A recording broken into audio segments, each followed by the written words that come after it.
3 lighthouse keepers vanished from a tiny island in 1900. No bodies, no struggle. Just an overturned chair and a half-eaten meal still warm on the table. The Flannan Isles sit 20 miles off the coast of Scotland, barren, isolated. In December 1900, 3 experienced keepers were stationed at the lighthouse there: James Ducat, Thomas Marshall, and Donald MacArthur. On December 15th, a passing ship noticed something strange. The lighthouse was dark. No light had been rotating for days. But protocol demanded the light never go out. Ever. On December 26th, a relief vessel finally reached the island. The superintendent, Joseph Moore, climbed the stone steps to the lighthouse. The door was unlocked. He called out. Everything was in perfect order, except that overturned chair and the uneaten meal.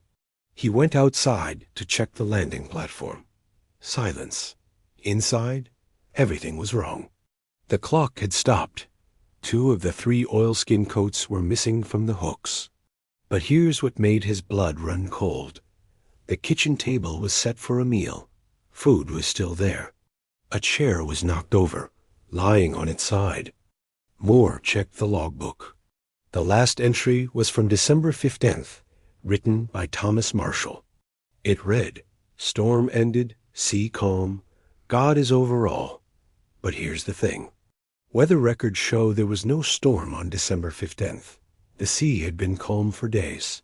Moore searched every room. The beds were made. The lamps were trimmed and ready.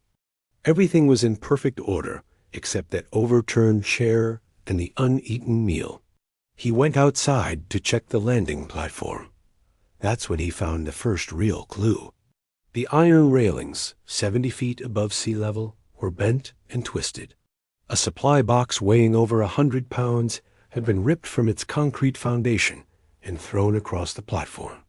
But the keeper's log showed calm seas, and a storm powerful enough to damage railings that high would have been recorded by every weather station in Scotland. There was no storm. The investigators found something else. The gate to the western landing was closed and secured from the inside.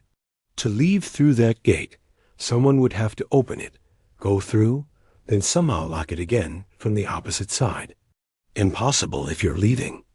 They examined the lighthouse from top to bottom. No signs of violence. No blood, no struggle, no suicide notes. The west landing showed massive wave damage, but the iron railings there were undisturbed. How do you get damage at 70 feet, but not at ground level? One theory said a massive rogue wave took them. But all 3 men? At the same time? 2 were experienced keepers who'd survived decades at sea. They knew never to go down to the landings together.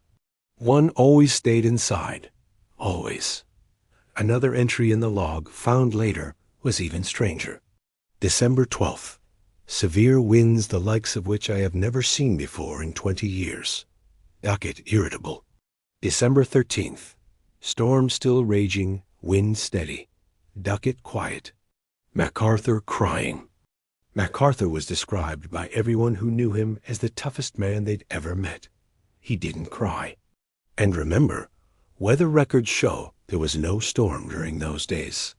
Some investigators thought the log entries themselves were the clue, that the men were documenting something else, something they couldn't explain or didn't want to name directly.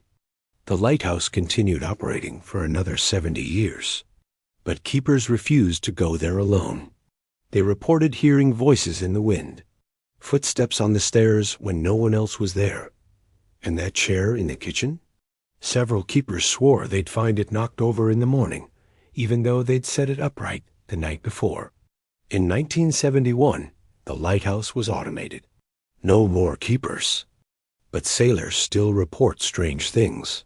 Lights in the windows when the lighthouse is supposed to be empty.